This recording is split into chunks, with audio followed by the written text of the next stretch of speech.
नमस्कार, मैं हूं शीनम शर्मा। स्वागत है इस बुलेटिन में आपका। सबसे पहले बात करते हैं मुख्यमंत्री पुष्कर सिंह धामी की। देहरादून में त्रिपुरा के छात्र एंजल चकमा की मौत के मामले में उनके पिता तरुण प्रसाद चकमा से फोन पर बातचीत की गई।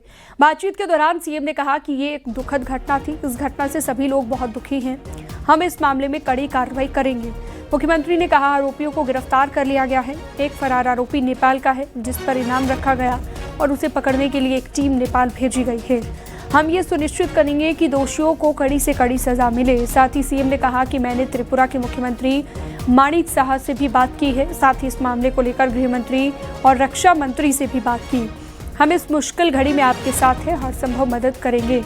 सीएम धामी के निर्देश पर छात्र एंजल चकमा के परिजनों को तत्काल आर्थिक सहायता भी दी गई है। पहली किश्त के रूप में चकमा के पिता तरुण प्रसाद चकमा को 4,12,500 रुपए का चेक भेजा गया है। सीएम ने दोषियों को कड़ी से कड़ी सजा दिलाने का भरोसा दिया है।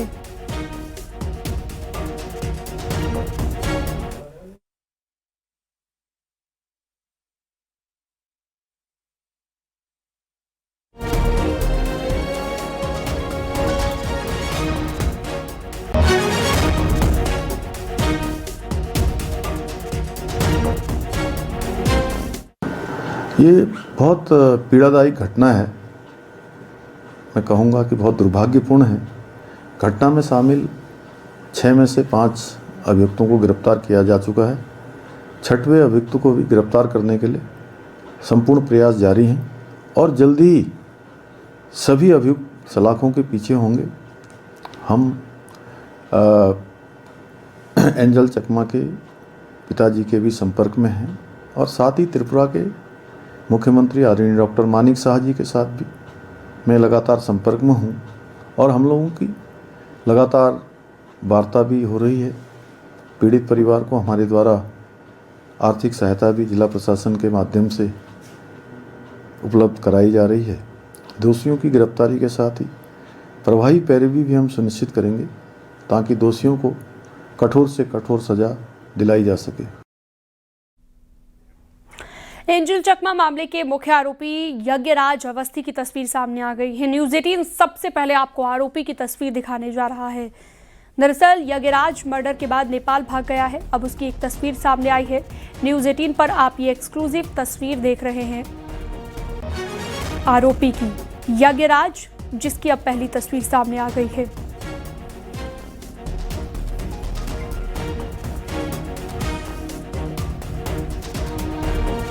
ऋषिकेश में अतिक्रमण हटाने गई पुलिस और प्रशासन की टीम के साथ लोगों की झड़प हो गई, जिसमें पत्थरबाजी भी हुई। अब देहरादून पुलिस ने सख्ती दिखाना शुरू कर दिया है और पत्थरबाजों के साथ साथ उपद्रवियों की पहचान के लिए उनकी तस्वीरें और वीडियो सार्वजनिक किए गए हैं। साथ ही जल्द कार्रवाई की भी बात कही गई है। सुप्रीम कोर्ट के आदेश के बाद 28 दिसंबर को वन विभाग की भूमि पर अतिक्रमण हटाने के लिए पुलिस, वन विभाग और प्रशासन की टीम पहुंची थी। इस दौरान खासा हंगामा हुआ और इसी दौरान पत्थरबाजी भी हुई थी। तो 6 लोग को भी अरेस्ट कर लिया गया और बाकी 200-250 लोग को हम चिन्हित करने का प्रयास कर रहे हैं। एक फुटेज भी पुलिस द्वारा जारी की जा रही है जिसमें ऐसे लोग जो पथराव कर रहे थे और जिनकी फुटेज और क्लिपिंग्स है उसको भी आइडेंटिफिकेशन के लिए पब्लिक के डोमेन में डाला जा रहा है, जिससे कि अगर कोई उनके बारे में सूचना देता है तो उसकी सूचना गोपनीय रखी जाएगी। ऋषिकेश में वन भूमि के कब्जे को लेकर अब सियासत भी तेज हो गई है। कांग्रेस के प्रदेश अध्यक्ष ने प्रभावित लोगों के साथ मुलाकात की और आर पार की लड़ाई का ऐलान किया। वहीं गणेश गोदियाल ने थाने पहुंचकर विरोध प्रदर्शन भी किया है।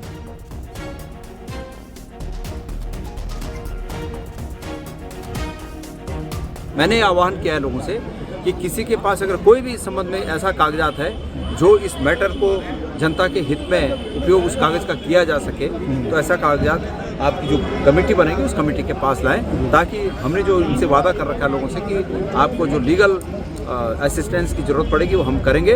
को स्टडी किया जाना चाहिए। कोर्ट के आदेश को स्टडी किया जाना चाहिए।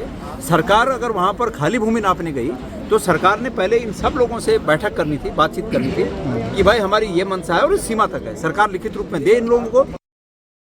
मैंने आह्वान चमोली के गौचर मैदान में राज्य स्तरीय किसान मेले का शुभारंभ केंद्रीय कृषि मंत्री शिवराज सिंह चौहान और मुख्यमंत्री पुष्कर धामी ने किया। इस मौके पर केंद्रीय मंत्री ने उत्तराखंड के कृषि और बुनियादी ढांचे के लिए कई महत्वपूर्ण योजनाएं की, जिसमें मुक्तेश्वर में 100 करोड़ की लागत से क्लीन प्लांट सेंटर की स्थापना, जंगली जानवरों से सुरक्षा के लिए 90 करोड़ का अतिरिक्त घेरबाड़ बजट और कीवी उत्पादन के लिए सेंटर ऑफ एक्सीलेंस का निर्माण प्रमुख है। इस दौरान केंद्रीय कृषि मंत्री ने सीएम धामी के कामों की जमकर तारीफ की है। वहीं सीएम धामी ने कहा, किसान हमारे अन्नदाता हैं और किसानों की आय दोगुना करने पर सरकार का फोकस है। कार्यक्रम में उत्कृष्ट कार्य करने वाले काश्तकारों को किसान भूषण पुरस्कार से सम्मानित किया गया और उत्तराखंड के कृषि मंत्री गणेश जोशी ने हर महीने के दूसरे गुरुवार को ब्लॉक स्तर पर किसान मेला लगाने का ऐलान किया, ताकि धरातल पर किसानों की समस्याओं का फौरन समाधान हो।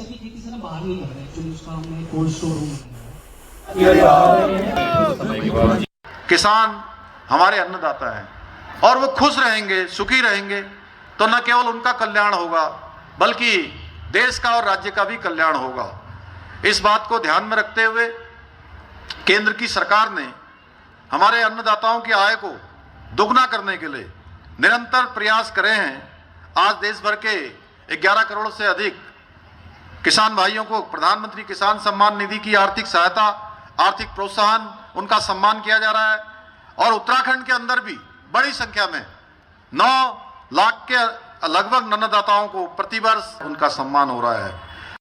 हर महीने अलग अलग विकास खंड में ये किसान दिवस का आयोजन होगा और इस आयोजन में केंद्र सरकार और राज्य सरकार की योजनाओं का लाभ सीधे किसान को देने का काम किया जाएगा। उत्तराखंड वो राज्य है जहाँ किसानों की आय बढ़ाने का काम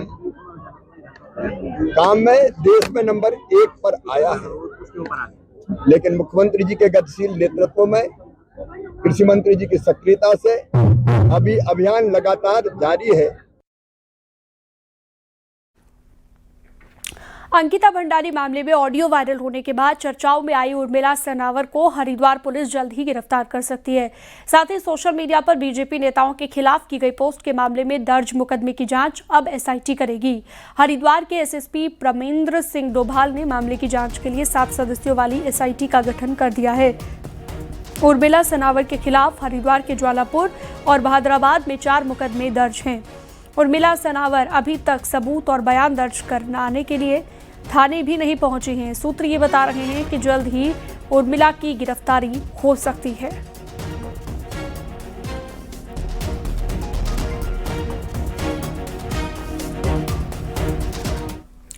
अंकिता भंडारी केस में जारी सियासत के बीच बीजेपी के ही एक नेता की पोस्ट चर्चाओं में है। बद्री केदार मंदिर समिति के पूर्व अध्यक्ष ने सोशल मीडिया पर पोस्ट किया है कि भरोसा बनाए रखने के लिए जिन लोगों पर आरोप हैं वो अपने अपने पदों से इस्तीफा दें। साथ ही पार्टी के प्रदेश अध्यक्ष को भी सलाह दी है कि वो हर मामले में बयान देने से बचें।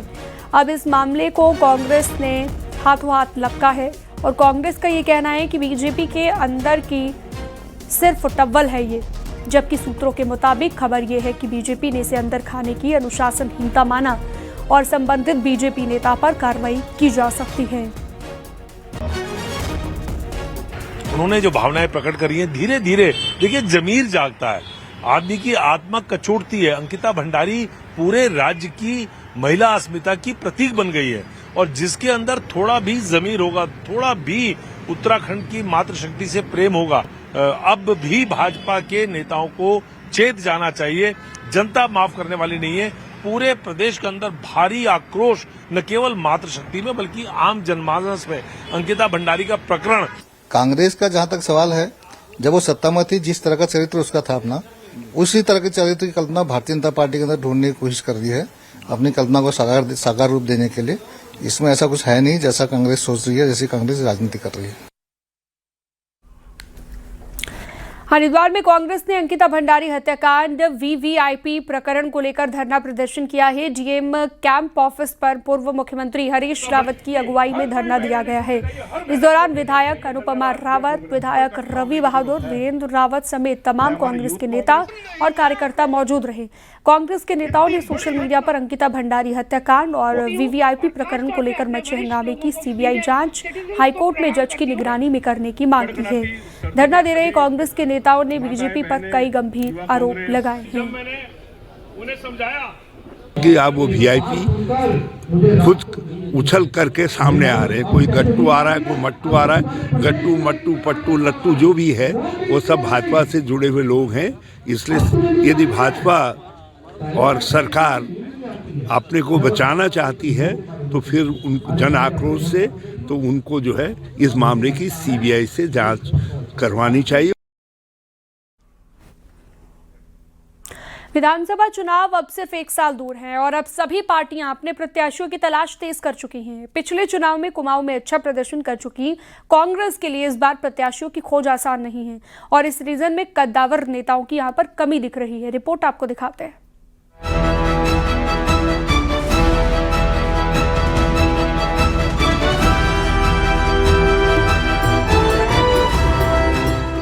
कुमाऊं की भीमताल, रुद्रपुर, गदरपुर, काशीपुर, कालाढूंगी, सोमेश्वर, सल्ट, बागेश्वर, डीडीहाट और गंगोलीहाट ऐसी सीटें हैं जहां कांग्रेस कमजोर है।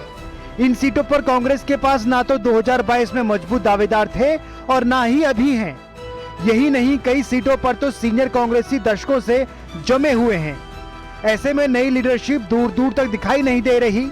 कांग्रेसियों की माने तो जीत का सेहरा जनता जनार्दन के हाथों में है। जनता को अपने पक्ष में कर पार्टी कहीं से भी जीत सकती है। सबसे बड़ा आशीर्वाद जो देता है वो जनता देती है। तो जनता के मन में अगर आ गया मन में कि आशीर्वाद देना ही देना है तो फिर वो आशीर्वाद देगी। और हमारे पास नेतृत्व की कमी नहीं है, चाहे कुमाऊं हो या गढ़वाल हो, चाहे लोकसभा हो, विधानसभा हो, नगर निगम हो, नगर पंचायत हो, जिला पंचायत है। इसमें कोशिश ये की है आने वाले समय में कि नौजवानों को भी आगे मौका मिले जिससे नया नेतृत्व पैदा हो सके। उत्तराखंड विधानसभा में कुमाऊं से 29 विधायक हैं। 2017 के बाद पंजे की पकड़ भले ही गढ़वाल में कमजोर हुई हो, बावजूद इसके कुमाऊं में कांग्रेस का प्रदर्शन गढ़वाल के मुकाबले बेहतर रहा है। 2022 के विधानसभा चुनाव में भी कांग्रेस ने कुमाऊं की 29 में से 11 सीटों पर पंजे की पकड़ को बनाए रखा, लेकिन 2022 के चुनाव में भी कांग्रेस के पास कई सीटों पर बीजेपी को मात देने वाले चेहरे नहीं थे और इस बार भी ऐसा ही कुछ दिख रहा है। हमारे कांग्रेस में तो लीडरशिप की कतार लगी हुई है। ऐसा नहीं है कि जो वर्तमान में लीडर है वहाँ उसके अलावा कोई दूसरी पंक्ति का लीडर नहीं है, ये नहीं है, क्योंकि एक से एक लोग चुनाव लड़ने के लिए तैयार हैं। कांग्रेस बीते 9 सालों से राज्य की सत्ता से बाहर है। ऐसे में 2027 का चुनाव रण कांग्रेसियों के लिए करो या मरो जैसा है। लिहाजा कांग्रेस को वक्त रहते अपने प्रत्याशियों की तलाश को पूरा करना होगा, नहीं तो हालात मुश्किल होते देर नहीं लगेगी। न्यूज 18 के लिए शैलेंद्र नेगी के साथ विजयवर्धन उप्रेती की रिपोर्ट। हरिद्वार रुड़की विकास प्राधिकरण ने मानकों को ताक पर रखकर की जा रही अवैध प्लॉटिंग के खिलाफ कार्रवाई की है। प्राधिकरण की टीम ने अलग अलग जगहों पर खेती की जमीन पर हो रही प्लॉटिंग को जेसीबी से ध्वस्त कर दिया।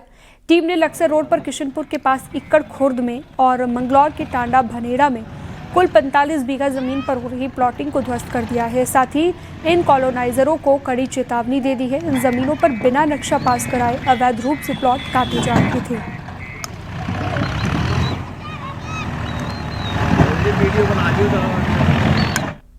भालुओं का आतंक अब सिर्फ उत्तराखंड तक सीमित नहीं है, बल्कि विदेशी धरती जापान में भी हालात डराने वाले हो चुके हैं। जापान से प्रकाशित रिपोर्ट्स के मुताबिक 1 साल में भालू के हमलों में रिकॉर्ड 14 लोगों की मौत हो चुकी है। तो उत्तराखंड में भी हालात चिंताजनक है। जापान में हालात इतने गंभीर हैं कि जापान सरकार ने पुलिस को भालू मारने की जिम्मेदारी तक दे दी है। और अब ये सवाल है कि क्या उत्तराखंड में भी हालात उसी दिशा में बढ़ रहे हैं। एक रिपोर्ट आपको दिखाते हैं।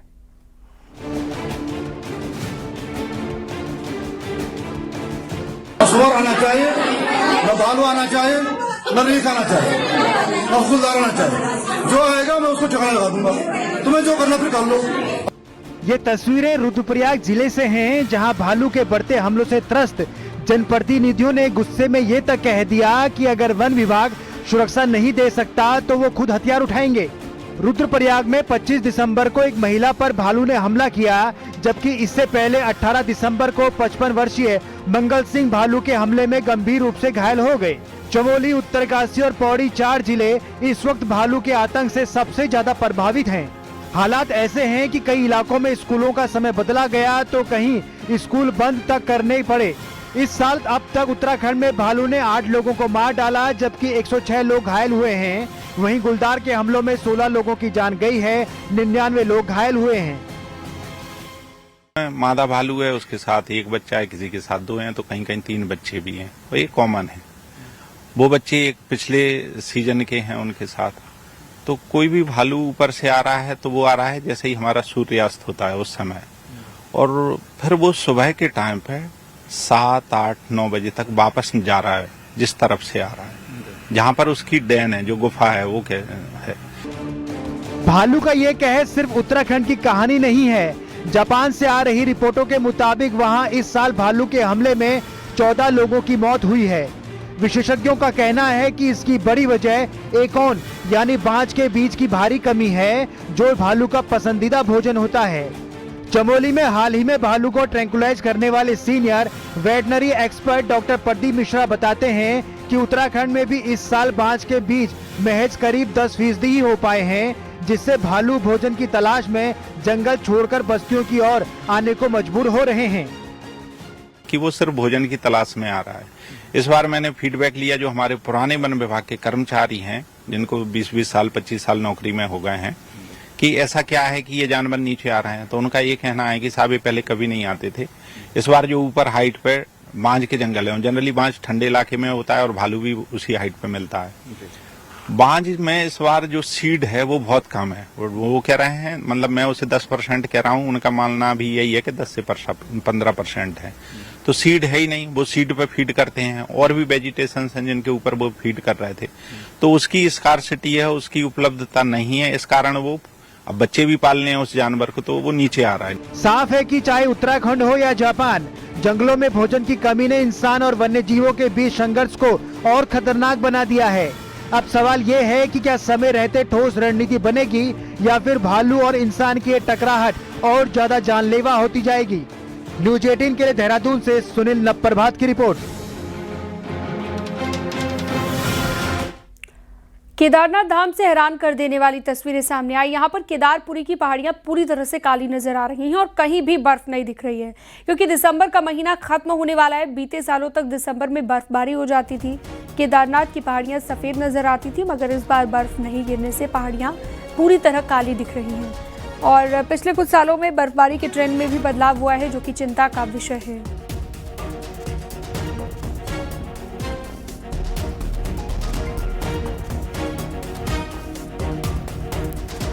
उत्तराखंड में मौसम विज्ञान केंद्र ने 30 और 31 दिसंबर को भारी बारिश और बर्फबारी का अलर्ट जारी किया है। साथ ही मौसम विभाग ने हरिद्वार, उधम सिंह नगर, नैनीताल, चंपावत और देहरादून, पौड़ी के मैदानी इलाकों के लिए घने कोहरे, शीतलहर का भी अलर्ट जारी किया, जिसको देखते हुए जिला प्रशासन ने रैन बसेरे और अलाव की व्यवस्था को दुरुस्त करने के निर्देश दिए। वहीं कोहरे की वजह से उत्तराखंड आने वाली कई ट्रेनें भी प्रभावित हैं।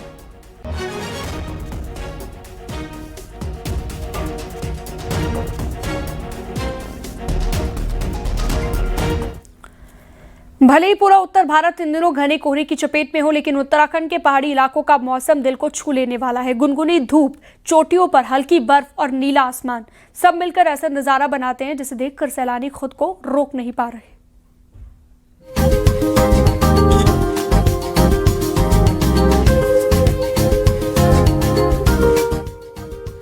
गर्मी हो या सर्दी, पहाड़ों का मौसम हमेशा ही मन मोह लेता है। इस वक्त जहां मैदानों में कोहरे ने जिंदगी की रफ्तार धीमी की हुई है, वहीं पहाड़ों पर खिली धूप हर किसी को अपनी ओर खींच रही है। मैदानी इलाकों के धुंध भरे मौसम से राहत पाने के लिए इन दिनों सैलानी बड़ी संख्या में उत्तराखंड पहुंच रहे हैं। हेली सर्विस शुरू होने के बाद पहाड़ों तक पहुंचना पहले से काफी आसान हो गया है और इसका फायदा सैलानी जमकर उठा रहे हैं। वहाँ जो पोल्यूशन, इवन आप केवल पोल्यूशन की बात कर रहे हैं, मैं बोलूँगा कि वहाँ पर एंजाइटी वहाँ पर डिप्रेशन, वहाँ की उस दौड़ भाग भरी जिंदगी से जब भी कभी मुझे तो समय मिलता है तो मैं इस उत्तराखंड के कुमाऊं क्षेत्र में यात्रा करने आता हूँ। बहुत अच्छा लग रहा है। यहाँ पे बहुत शांति है, एक अलग तरीके की। यहाँ पे पॉल्यूशन भी नहीं है, एक अलग तरीके का सुख है, जो मैं बोलूँगी जिसका हो सके वो यहाँ आके एक बार दर्शन जरूर करे। साल खत्म होने से पहले बहुत बहुत बहुत अच्छी चीज है ये। प्रकृति के सौंदर्य से लबरेज ये पहाड़ इन दिनों पर्यटकों के लिए किसी तोहफे से कम नहीं। जहां मैदानों में लोग कोहरे और प्रदूषण के बीच खुलकर सांस नहीं ले पा रहे हैं, वहीं पहाड़ों की ताजी हवा सैलानियों को नई ऊर्जा दे रही है। नए साल के जश्न के लिए भी बड़ी संख्या में पर्यटक हिल स्टेशनों का रुख कर रहे हैं, जिससे स्थानीय कारोबारी भी खुश नजर आ रहे हैं।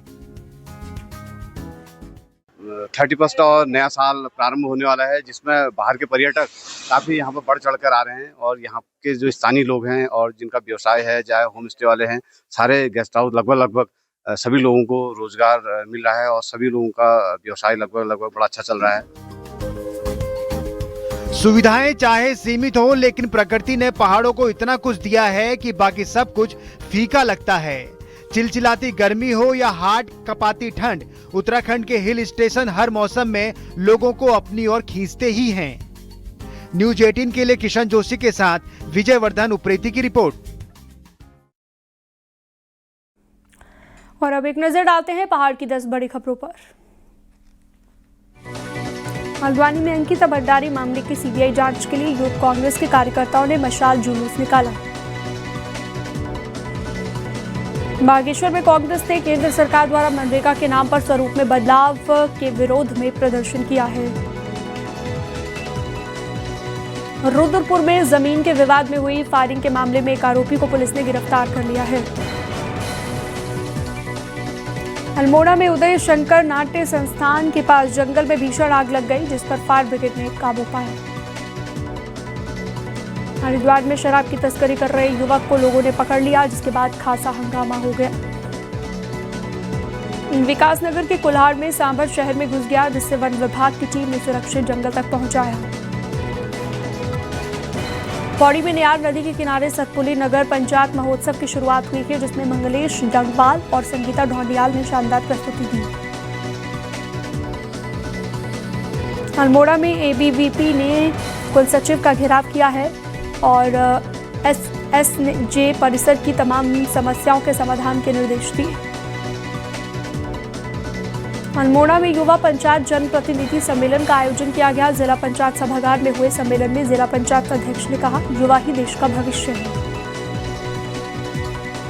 नया साल सेलिब्रेट करने के लिए लोग धर्मनगरी हरिद्वार का रुख कर रहे हैं। बाजारों में चहल पहल तो होटलों में, आश्रमों में बुकिंग तेजी से हो रही है।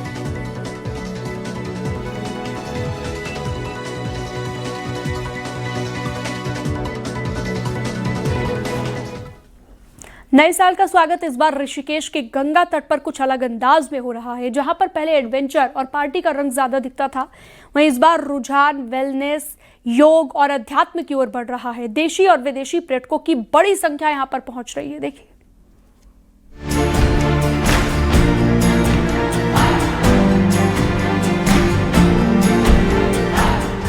नया साल 2026 बदलाव का साल माना जा रहा है। नई उम्मीदों और नई संभावनाओं के साथ लोग इसे खास बनाने की तैयारी कर रहे हैं। ऐसे में ऋषिकेश देशी विदेशी पर्यटकों की पहली पसंद बनता जा रहा है। खास बात यह है कि युवाओं का रुझान इस बार पार्टी से हटकर वेलनेस, योग और आध्यात्म की ओर बढ़ रहा है। जहाँ एक और पहले हम लोग देखते थे कि सभी लोग यहाँ पर सिर्फ मौज मस्ती के लिए आते थे, लेकिन अब मैं देखता हूँ कि मानसिक शांति को प्राप्त करने वाले लोगों की संख्या दिन ब दिन बढ़ रही है। और एक सकारात्मक यह बात भी है कि कुछ अपने नए साल को मंदिरों के लिए गंगा स्नान के द्वारा शुरू करना चाहते हैं। तो ये एक नई पहल अब हम लगातार देखने में आ रही है। ऋषिकेश को अंतर्राष्ट्रीय योगा कैपिटल के रूप में पूरी दुनिया जानती है। यहाँ आध्यात्म, योग और एडवेंचर का अद्भुत संगम है। नए साल के स्वागत के लिए इस बार वेलनेस को खास तौर पर प्रमोट किया जा रहा है, ताकि पर्यटक स्वास्थ्य और आनंद दोनों का अनुभव साथ कर सकें। हमारे यहाँ क्योंकि हम गंगा के नजदीक हैं, तो हमारे यहाँ उत्तराखंड में जो हमारा कार्यक्रम होगा आयुर्वेद से रिलेट होगा, तो नेचर, नेचुरोपैथी, आयुर्वेद, तो हम लोग इस पे काम कर रहे हैं और हम लोगों तक ये मैसेज देना चाहते हैं कि उत्तराखंड आएंगे तो उनको एडवेंचर भी मिलेगा और आयुर्वेद भी मिलेगा, हेल्थ भी मिलेगी और मजा भी मिलेगा। तो अधिकांश हमारे जितने युवा आते हैं गंगा घाटों पे बैठ के योगा करते हैं, पंचकर्मा लेते हैं और एक सुकून वाली लाइफ को यहाँ पे बिताना चाहते हैं। कई कई दिन तक वो रहते हैं, अधिक रहे हैं। इससे हमारे ऋषिकेश को भी रोजगार मिल रहा है। साथ ही युवाओं का पर्यटन के साथ साथ यहाँ पर जो स्पिरिचुअल है उसकी ओर झुकाव हो रहा है। तो अगर आप भी इस बार नए साल का स्वागत नए तरीके से करना चाहते हैं तो चले आइए ऋषिकेश, जहां योग, आध्यात्म और वेलनेस के मिले जुले अनुभव के साथ आप एक नई शुरुआत कर सकते हैं। न्यूज़ 18 के लिए ऋषिकेश से आशीष डोभाल।